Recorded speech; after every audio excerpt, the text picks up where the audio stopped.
अगर पाकिस्तान को तरक्की की राह पर गामजन करना है तो सोच, फिक्र और नज़र को जिद्दत की तरफ ले जाना पड़ेगा। जदीद सोच लेकर आनी पड़ेगी, वुसअत निगाह पैदा करनी पड़ेगी, बसीरत और तासीर लानी पड़ेगी अपने अमल में।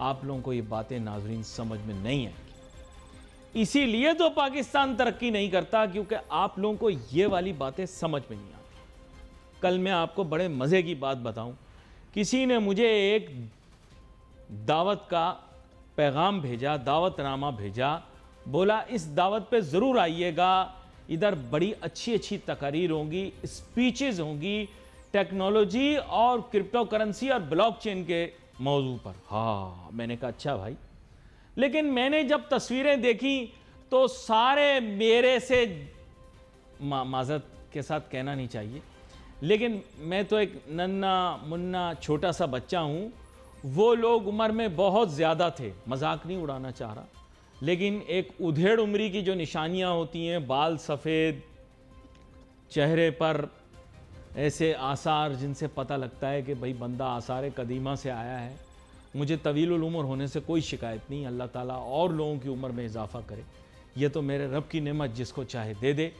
लेकिन बात यह है कि बूढ़े बूढ़े लोगों से जाकर मैं क्या सीखूंगा, उनका तजुर्बा तो सीख लूंगा, लेकिन जदीद साइंस और टेक्नोलॉजी के मौजू पर मैं नौजवानों की बातें सुनना पसंद करता हूं, मैं जवान लोगों की बातें सुनना शुरू करता हूं, मैं अपने से छोटी उम्र के लोगों से सीख कर, समझ कर, पढ़कर अच्छा महसूस करता हूं। मुझे इसमें कोई शर्म महसूस नहीं होती नाजरीन कि मैं अपने से कम उम्र शख्स से कुछ सीख सकूं, कोई पते की बात मुझे समझ आ सके, कुछ इल्म मुझे अपने से कम उम्र लोगों से मिल जाए, कोई ऐसी चीज़ मिल जाए जो आजकल के जदीद दौर के अंदर मेरी आंखों को और ज़्यादा खोल दे, मुझे दुनिया के अंदर वो चीज़ें समझ में आए जो आजकल नौजवान नस्ल की ज़ुबान पर हैं, उनकी नज़र में।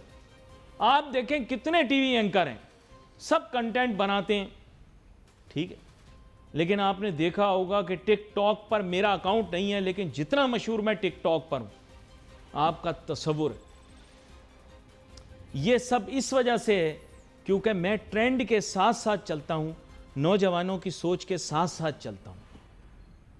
जो आज का एक नौजवान सोच रहा है, मैं वो सोचना चाहता हूं, वो समझना चाहता हूं, इसमें मेरे अंदर का बच्चा बाहर निकल आता है। यकीन करें, मैं आपको सच बता रहा हूं, आप लोगों को शायद ये बातें समझ में ना आए, क्योंकि आप लोग बूढ़े होना चाहते हैं और मैं जवान होना चाहता हूं, सोच से, सोच से, सोच से। और आजकल के इस जदीद दौर में आप अखबार उठाकर देख लीजिए, अच्छी से अच्छी नौकरी, सीनियर से सीनियर नौकरी के लिए वो कहते हैं कि मैक्सिमम एज 45, मैक्सिमम एज 45, 45 साल, इससे ऊपर का आदमी नहीं चाहिए हमें। मल्टीनेशनल कंपनी ये कहती है, मल्टीनेशनल कंपनियां ये कह रही हैं, अपने इश्तिहारों में लिख रही हैं कि 45 साल से ज्यादा उम्र का शख्स बराए करम अप्लाई न करे। आपको समझ नहीं आएगी नाजरीन, आप एलईडी के दौर में ट्यूबलाइटें हैं, आपको नहीं पता कि आगे आने वाले दौर के अंदर आर्टिफिशियल इंटेलिजेंस ये छोटे छोटे नन्हे मुन्ने काम खुद कर देगी। ये याद रखें, रोबोटिक्स में जिद्दत का बस थोड़ा सा वक्त रह गया है, इसके बाद सारे कारपेंटर होशियार, सारे इलेक्ट्रीशियन होशियार, सारे प्लम्बर होशियार, आप लोगों की नौकरियां फारिग, रोबोट ये सारे काम करके दिखाएंगे। आज रोबोट गाड़ियां भी बना रहे हैं, मशीनें भी बना रहे हैं, फैक्ट्रियों में रोबोट काम कर रहे हैं।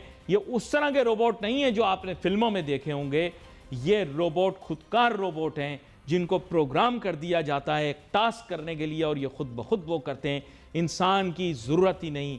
चाइना में ऐसी लातादाद फैक्ट्रियां मौजूद हैं जहां पर रोबोट ये सारे काम कर रही हैं। और आगे जाकर मैं आपको बता दूं, नॉलेज बेस्ड जॉब्स को भी एआई घेर लेगा, पकड़ लेगा। लेकिन पाकिस्तानी क्या करेंगे? यार आपकी आईडी कार्ड की फोटो कॉपी नहीं आई, यार आपकी आईडी कार्ड की फोटो कॉपी नहीं मिल रही, यार आपका रिकॉर्ड कंप्यूटर में नहीं मिल रहा। अब हमने बात करनी है जनाब बैरूनी सरमायाकारी के मुतालिक।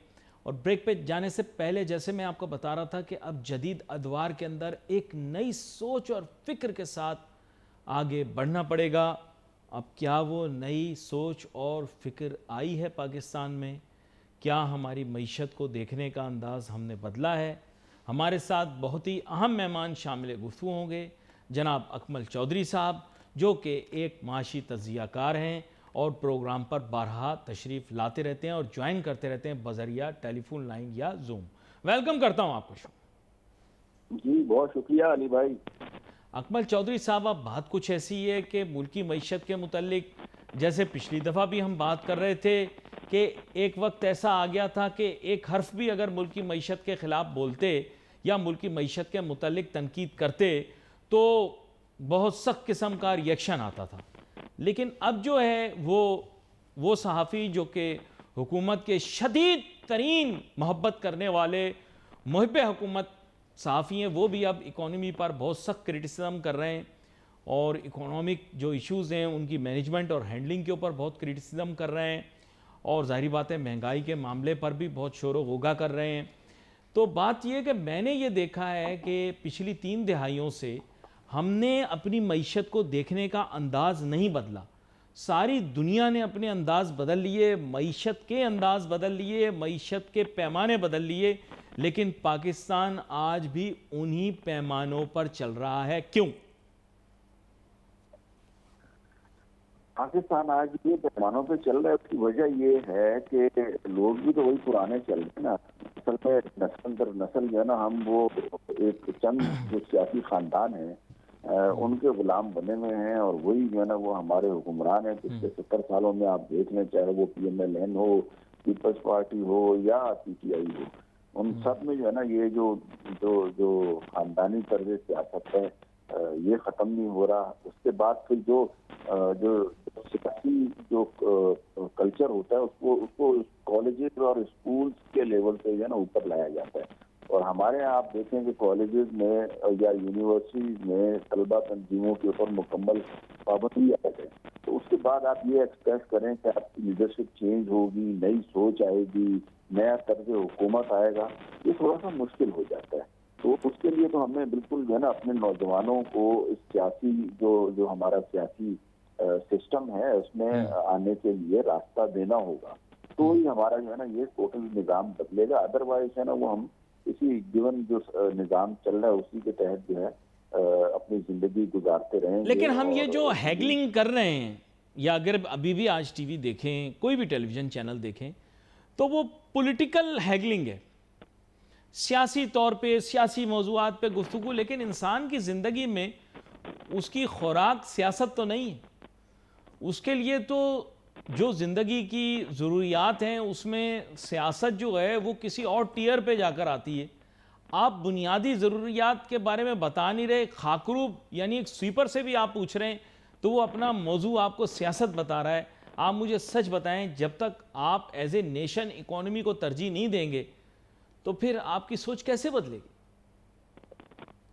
वही तो मसला है ना, हमारा मईशत को तरजीह ही तो नहीं दे रहे ना। सब लोग आते हैं अपनी जाती मईशत को जो है ना वो तरजीह देते हैं, अपने बिजनेसेस को जो है ना वो ग्रो करते जाते हैं। जिनकी शुगर मिले हैं आप वो अरबपति बन गए हैं, जिनकी फ्लोर मिले हैं वो अरबपति बन गए हैं।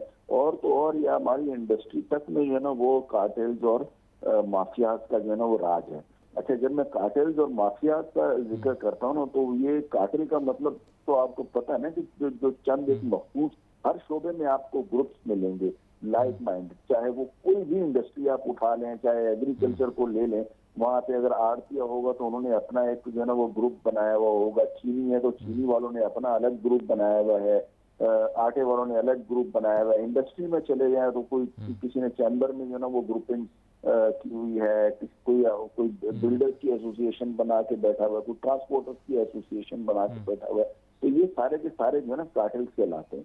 और माफिया कहते हैं जो ब्लैक मनी वाले जो लोग, इन्हीं कार्टेल्स में जो ब्लैक मनी लेके लोग बैठे हुए होते हैं वो फिर भरपूर माफिया का किरदार अदा करते हैं।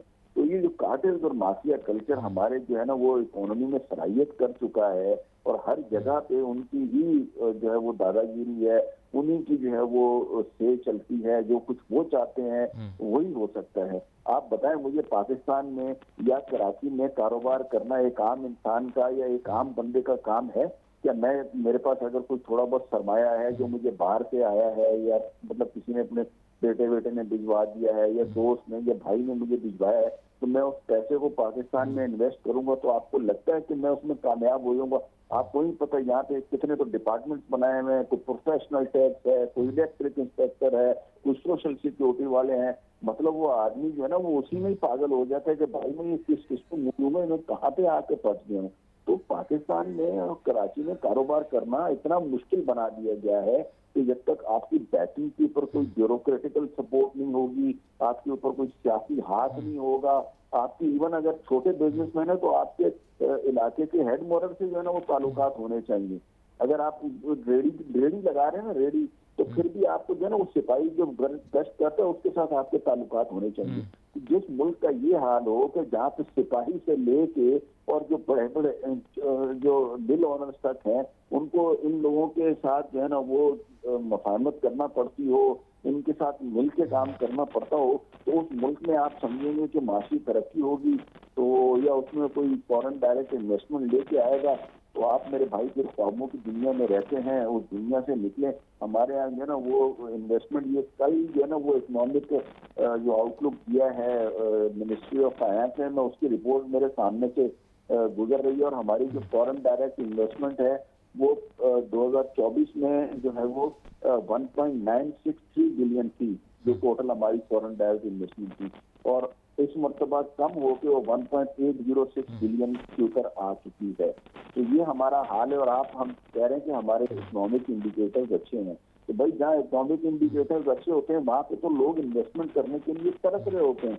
वहां पे मतलब आप देखें ना, यहाँ पे दुबई में या सऊदीया में लोग किस तरह जाते हैं कि यार मुझे वहां पे इन्वेस्टमेंट करनी है, क्यों करनी है? वहां पे क्या मतलब, वहां पे ऐसे कौन से दरिया या बहर हैं, सहरा है वहां पे, रेगिस्तानों में लोग इन्वेस्टमेंट करने पे राजी हैं, लेकिन पाकिस्तान में जो है ना ये लोग इन्वेस्टमेंट नहीं कर रहे। हमारे अपने लोग जो है ना वो यहाँ पे इन्वेस्टमेंट नहीं कर रहे। जिन्होंने पुरानी इन्वेस्टमेंट की हुई है वो अपना पैसा निकाल के अब सिर्फ और सिर्फ वो जो पुराना सरमाया उनका चल रहा है वही चल रहा है। कोई भी नई जो है ना वो इन्वेस्टमेंट करने की सोच भी नहीं रहा। और जब इन्वेस्टमेंट कोई नहीं करेगा, इसी तरीके से हमारे जो लेबर जो या ह्यूमन रिसोर्स की भी देखें वो सारी की सारी मुल्क से बाहर जा रही है।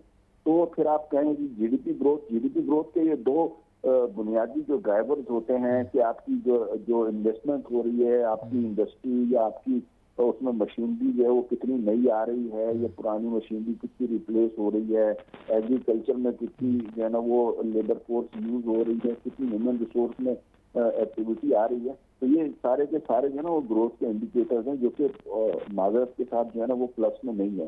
तो आप जीडीपी ग्रोथ एक्सपेक्ट नहीं कर सकते। अभी हालिया जो मैंने देखी है उसमें IMF ने भी पाकिस्तान की जो मैक्सिमम जीडीपी ग्रोथ का जो फिगर बताया वो भी जो हुकूमत का फिगर है उससे काफी कम है। हुकूमत 4.5% का जो है ना वो सोच रही है कि शायद वो जीडीपी ग्रोथ अचीव कर लेंगे, जो कि बहुत मुश्किल नजर आता है। ये जीडीपी ग्रोथ रेट की जो आपने बात की, जारी बात है वी ऑल नो के जीडीपी ग्रोथ रेट फोरकास्ट जो हैं वो बिल्कुल अच्छे नहीं हैं और उस पर काफ़ी तनकीद हो रही है। ज़ाहिर बात है गवर्नमेंट को उसको बढ़ाने की ज़रूरत है, लेकिन उसके लिए एक बड़ी कंसर्टेड एफर्ट की ज़रूरत होगी। Right now I think focus change हुआ है। आई थिंक कि जो लोग हमारे मुल्क के अंदर फैसले लेते हैं, आम फैसले लेते हैं, उनको ये देखना पड़ेगा कि वो पॉलिटिकल गवर्नमेंट को ये सिग्नल दें कि आप सिचुएशन को इम्प्रूव करें, क्योंकि जो इदारे इस मुल्क के मामलात को देख रहे हैं उन्होंने बड़ी अच्छी कारकर्दगी दिखाई तो हमारा जो मुल्क है उसका नाम रोशन हुआ। और हिंदुस्तान से भी हमें काफ़ी मतलब ये कि वैसे तो हर चीज़ मेरे रब के करम से होती है, लेकिन इंसानी कारकर्दगी, काविश, मेहनत जो है उसके अंदर कोई कमी नहीं देखी हमने इदारों की। उन्होंने अपना काम करके दिखाया है, लेकिन सियासी हुकूमत जो है वो अपनी जगह कुछ कारकर्दगी नहीं दिखा पा रही। खैर मैं अकमल चौधरी साहब इस जानिब आऊँगा। देखें बाकी माजी के जितने फाइनेंस मिनिस्टर्स रहे हमने उनकी पॉलिसीज़ पर बहुत तनकीद की है, उन पर सवाल उठाए हैं, चाहे वो टेक्नोक्रेट्स हों या नहीं हों। आपको पता होगा अब्दुल हफीज़ शेख साहब को भी कुछ हल्के ही लेकर आए थे इस मुल्क के अंदर, लेकिन उनकी कारकर्दगी जब कमज़ोर थी तो उनको फिर उन्हीं हलकों ने कहा कि भाई इनको फारिग कर दें क्योंकि ये काम नहीं कर पा रहे। लेकिन अब तो सवाल ही पैदा नहीं होता। आपको पता है कि कोई फाइनेंस मिनिस्टर औरंगजेब साहब की किसी भी पॉलिसी के ऊपर कोई चूं भी कर सके, मैंने नहीं देखा किसी को कि उनके मुतालिक बात भी कर रहा हो। क्यों नहीं कर रहा? कारकर्दगी तो सारी उनकी है। We have to talk about the finance minister, why not? जी देखिए, मुझे जो है ना हुकूमत से बिल्कुल भी कोई तवक्को नहीं है, और जब हुकूमत से तवक्को नहीं है तो हुकूमत के सो कॉल्ड लाए वजीर खजाना से हमें क्या एक्सपेक्टेशन हो सकती है। अब हम और आप कहते तो ये हैं कि हुकूमत के लाए वजीर खजाना है, बुनियादी तौर पे तो ये IMF के नहीं, माजी के अंदर हम गुजरा खजाना पर ही तनकीद करते रहे ना।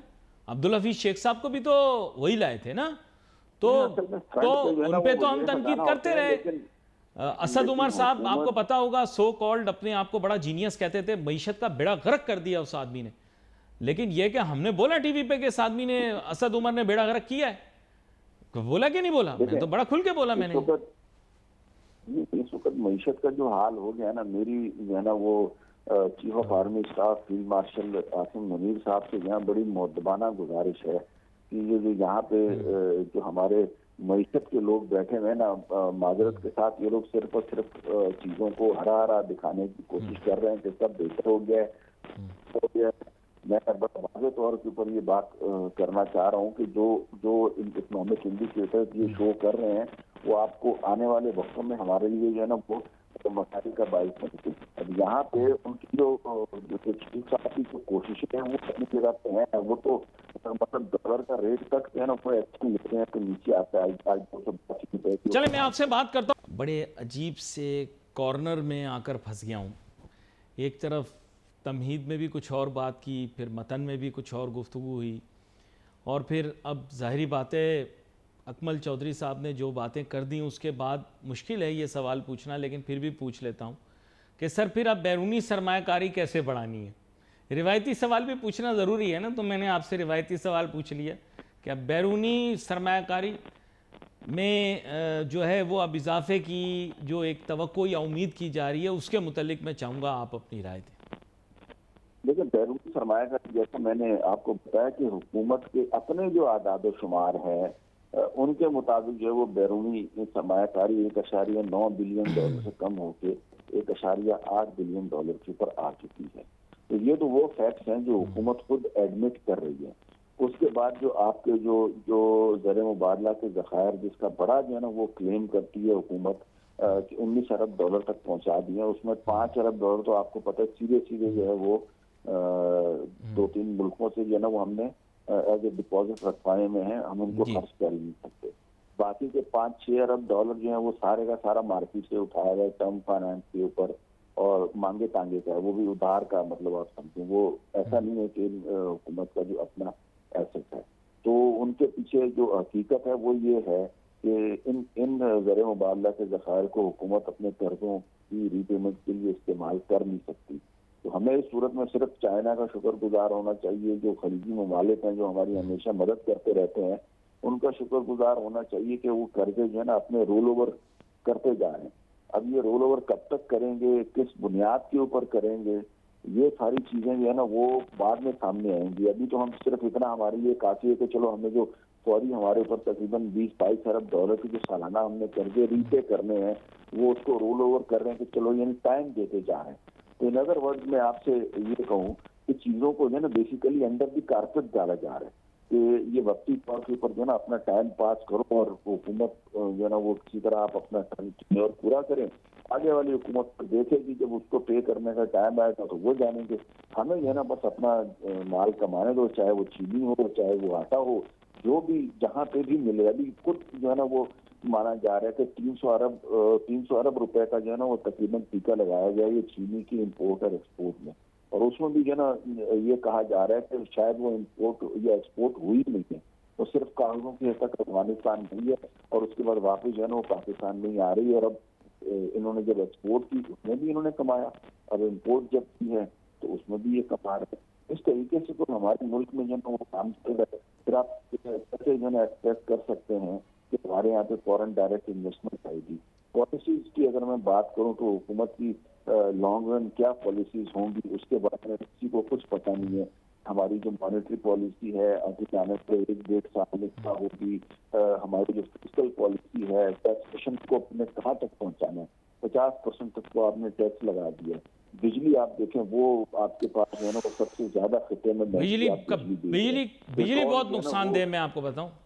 हाँ, पेट्रोल और ऑयल जो है वो आपके पास खतरे में सबसे महंगा बिक रहा है, और उसके बाद कोई नहीं, कारोबार लेकिन आपने फीजिबल एक रह चीज छेड़ जाते दी। हैं। देखें, ये फॉरेन इन्वेस्टमेंट के लिए बड़ा की होता है कॉस्टिंग। अब आपने एक बड़ा अहम नुक्ता छेड़ दिया। बात यह है कि आपने इलेक्ट्रिसिटी की बात की। जाहिर बात है, जो भी फॉरेन इन्वेस्टमेंट करने के लिए आएगा पाकिस्तान के बेसिक एनर्जी कॉस्ट देखेगा। बगैर उसके आजकल कोई भी दुनिया में कहीं पर भी सरमायाकारी नहीं करता।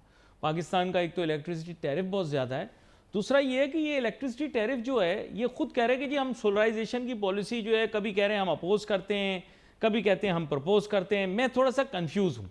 आप क्या फोर्स करना चाह रहे हैं कि लोग सोलराइज हो जाएं? अगर हम सोलराइज हो गए तो फिर तो आपका गर्दिशी कर्जे का इशू और ज़्यादा बढ़ जाएगा। कोई कंज्यूम ही नहीं करेगा आपकी ग्रिड की बिजली, तो वो तो और बड़ा क्राइसिस क्रिएट हो जाएगा। वही बात हो जाएगी कि नहीं? बिल्कुल ऐसे ही है ना, और हो जाएगा क्या, हो गया है ना। अब तकरीबन सुनने में आ रहा है, दिस इज नॉट कंफर्म, कि 30,000 मेगावाट के करीब जो सोलर पैनल्स हैं वो तो हमने इंपोर्ट कर लिए हैं ऑलरेडी, और उनमें से ज्यादातर लग भी चुके हैं। तो उसके बाद आम आदमी के लिए तो पावर की कॉस्ट कम होनी चाहिए थी ना, लेकिन आवाम का जो बिल है वो उसमें कोई और कमी ज़्यादा नहीं आ बढ़ रही। गया, और इन्फ्लेटेड है।